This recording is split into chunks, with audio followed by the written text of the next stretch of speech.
अमित जी, हमें बताएं कुछ शिरडी आने के बाद आपके साथ में कुछ मिरेकल्स हुए या कोई चमत्कार आपने महसूस किया हो अगर बाबा का।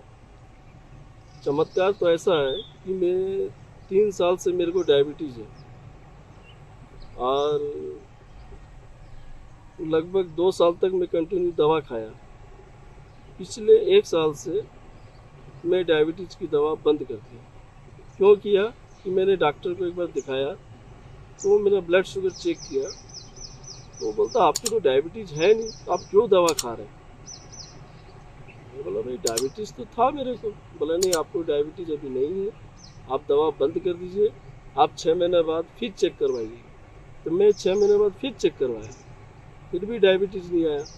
ये बाबा का चमत्कार है और क्या है। देखिए अमित जी की डायबिटीज बाबा ने गायब कर दी है। 2 साल से औषधि ले रहे थे एंड यहाँ पर इतने सुंदर वातावरण में रहकर बाबा के साए में होकर और साए ने इनकी डायबिटीज को हर लिया और ये काफी नो मॉर्निंग वॉक और सब मॉर्निंग कुछ। वॉक तो है क्योंकि यहाँ का क्लाइमेट इतना अच्छा है कि वो अपने आप खींच लेता है। सवेरे आप सवेरे मॉर्निंग वॉक कीजिए, पूरी हरियाली है, काफ़ी अच्छा क्लाइमेट है यहाँ का, जीरो पॉल्यूशन है, बहुत अच्छा।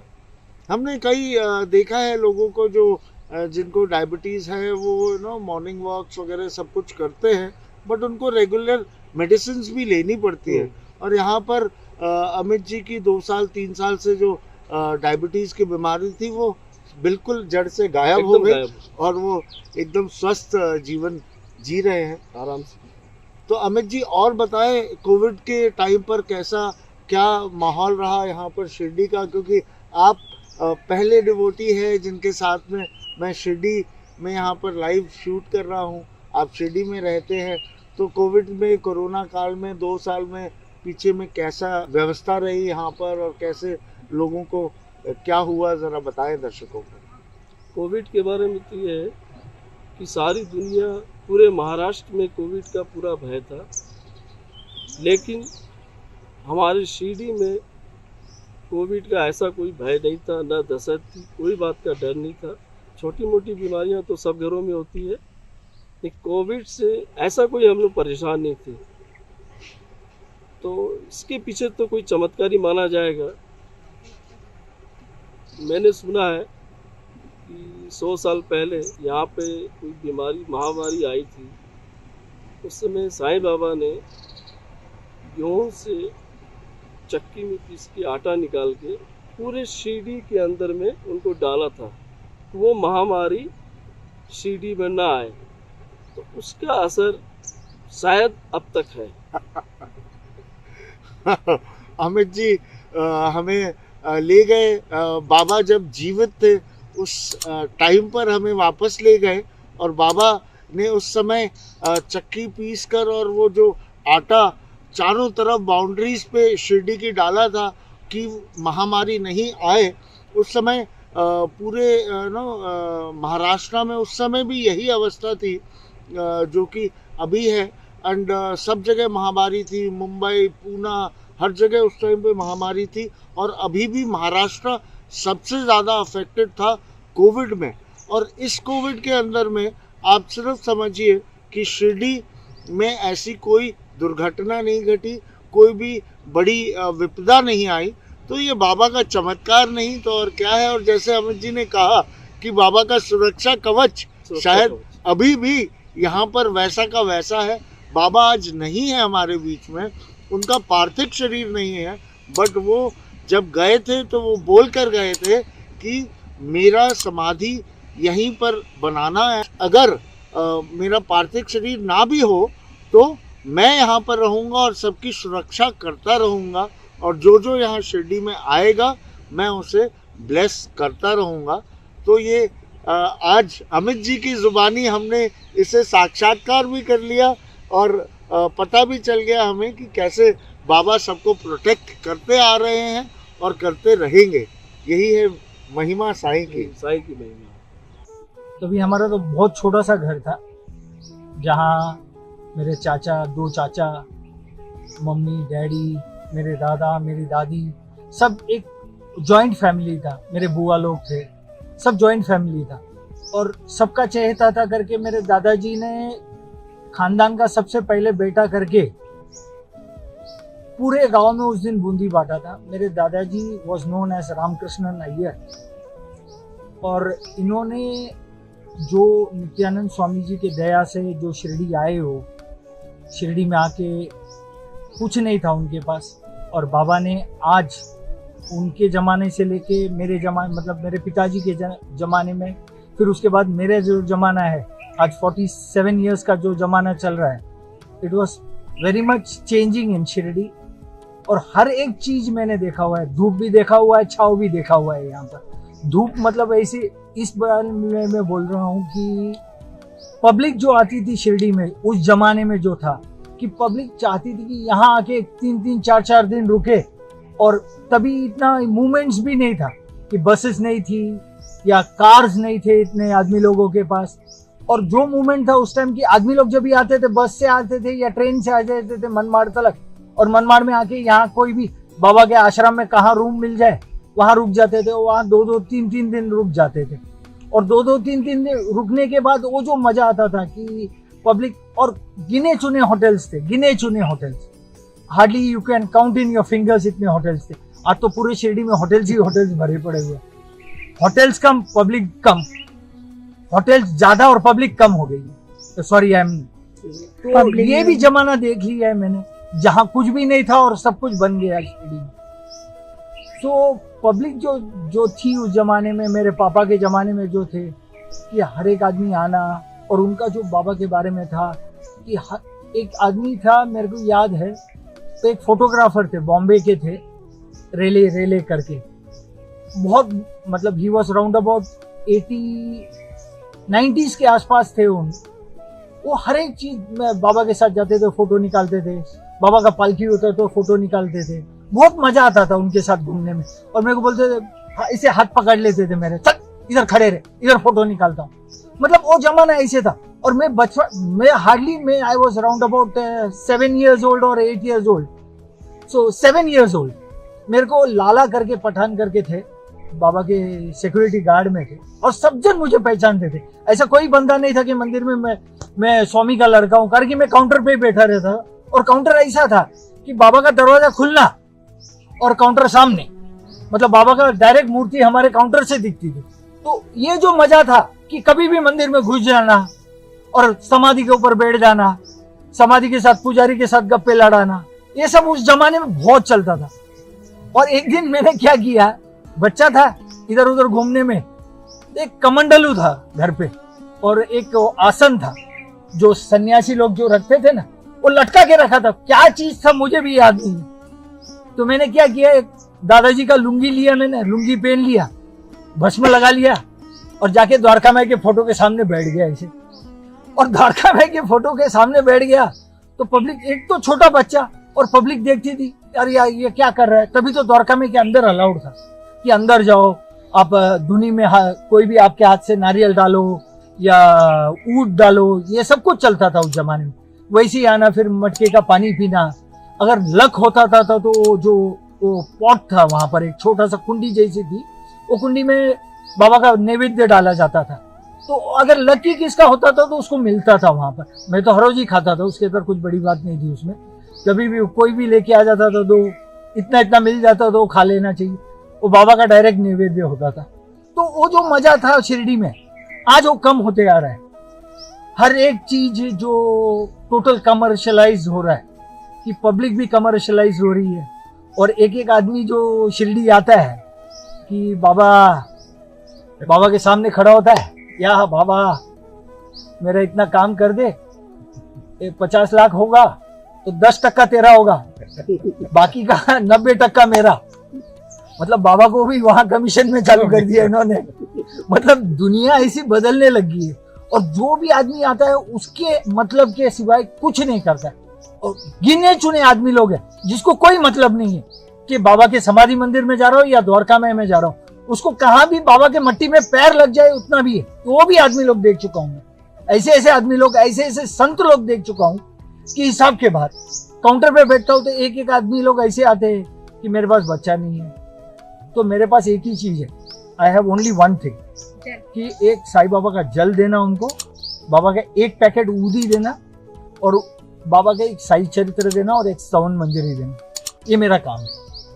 और ऐसे लाखों करोड़ों भक्तों को बाबा ने, जो निसंतान थे, आज उनको बाबा की दुआ से आज संतान प्राप्त हुई है उनको, और बहुत खुशी से है। और मैं उनको इतना ही बोलता हूँ कि जो भी नाम रखो आप चलेगा, मगर आगे उसका नाम सिर्फ साई करके रखना और उसको साइडा या अरे तुरे करके मत बोलना, कारण कि उस नाम में बहुत बड़ा पावर होता है। साई के नाम में जो पावर होता है कि आपके इधर बाबा ने दुआ दे के वो बच्चा आया हुआ है। तो मैं उनसे इतना ही प्रार्थना करता हूँ कि वो जो नाम जो है बहुत पुण्यवान नाम है, तो उस नाम में बहुत कुछ है कि दुनिया उसके ऊपर चलती है। और आदमी लोग वही चलाते हैं कि जो भी सच्चे मान से भावना जो बाबा के सामने करता है, कोई दुखी नहीं लौटा है। इस शिरडी में मैंने लाखों करोड़ों आदमी को देखी और कोई भी दुखी नहीं है यहाँ। So one Devi was there in US, her name is Shuchi Shotriya. She's from Lucknow. So she left US. So before leaving around, I think around 2015 September. Okay. So before leaving, she gave me a small idol of Sai Baba, which she brought from Shirdi. Only one piece was left, and she was taking home to give it. So I told her, you can give it to me. But yes, sure, definitely. I think it was for you. So she came to my home. She gave the small box of Sai Baba, and she told that, see, Sai Baba never, he will come to you. It's like that. So I asked her how to worship Sai Baba. She told nothing, just a small piece of mishri water is enough. Baba doesn't want anything, any luxurious or something.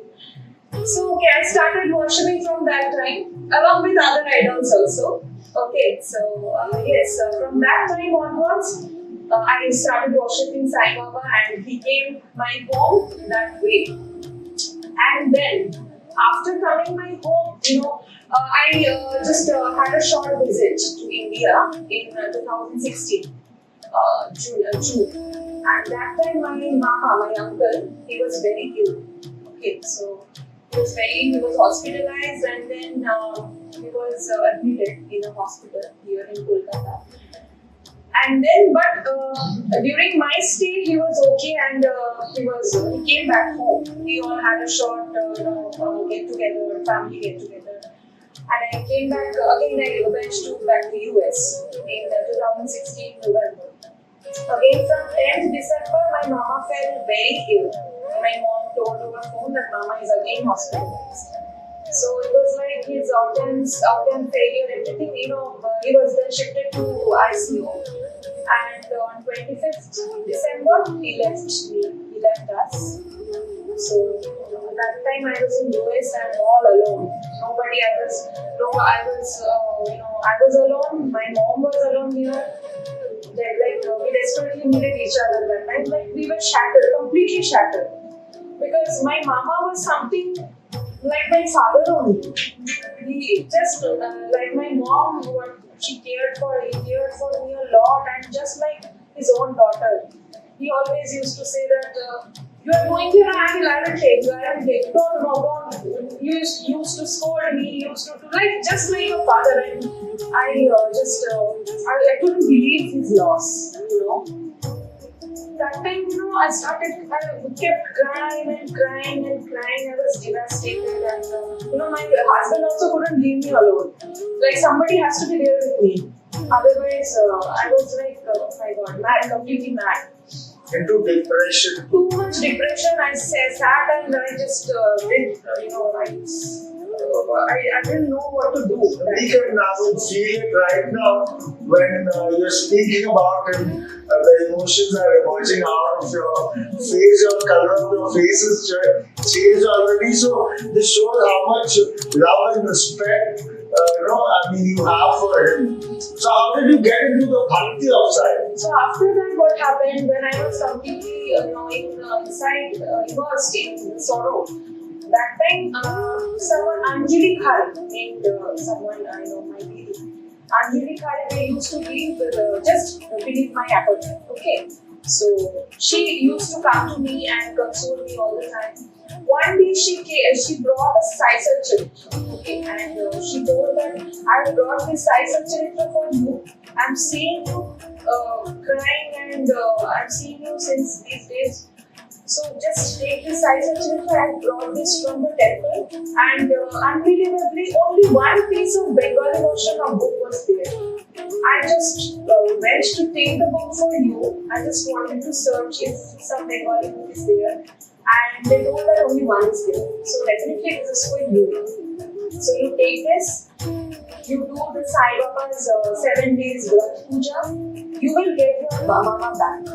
You ask Baba to give your mama back. She was telling so confidently, you know. Right now when I think of that, no, it was Baba telling through her. So she gave me that book and I followed her and I did the puja with complete devotion and bhakti. On the 7th day I completed the puja and within 7 days, you know, I got conceived. Okay. And just the next Thursday I got the news. Okay. And between that those 7 days, another incident happened. I will tell you. I was just lying in bed, okay, and I was just lying in bed, and my the puja place was just behind the bed. And what in the morning, so my husband used to go to the bathroom, and we will take the bath. And whenever stop the water sound will stop, then I will go for making the breakfast. So I was just lying down, just closing my eyes and subconscious, like kind of. So suddenly I felt I was lying like this. Somebody came and pulled my cheeks like this, whole hand. Okay, I thought maybe my husband he just took bath, so that's why his hands are so cold. So I just my eyes were closed and those hands were touching me. Okay, I opened my eye. No, I just like this. I wanted to touch. Then I opened my eyes and saw nobody is there. Who was that? Started like that and jumped on the bed. Who was there? Okay, and he just came out of the bathroom and I asked, you came? No, I just came out of the bathroom now. Okay, so that incident was very terrible and I just told that to Anjali Didi, okay? So Baba came in. So I Maybe. so I told that incident to Anjali Didi and her eyes got teary, full of water. That Baba has came and he's telling you that your mama is So this was immediately after the puja got over. Yes, immediately after the And then you had this, incidents of, Baba holding her cheeks. Yes. And then thereafter, Anjali Di came and she said that Baba is, has come. And then you conceived. Yes. Then you got the news in the coming few days. The next week, okay. It happened just between those 7 days. Oh my God! So devotees just hear of the miracle story. So I mean that made you a complete believer of Baba, right? And My turned your belief completely into Sai. and many are left now. So my mama was born on Sunday. My mama left on Sunday, and my son was born on Sunday. So thank you, Rajesh, for taking out so much of time and for this video and sharing your miracle stories, your service to the Sai society, to Sai himself, to all the devotees. We are all so thankful. So any last word that you would like to say to the devotees, to the viewers? Absolutely. Have full faith and completely surrender to Baba's feet. That is the most important thing that you need to do. Yes. That is the most important thing that will make you overcome all the difficulties. Everything.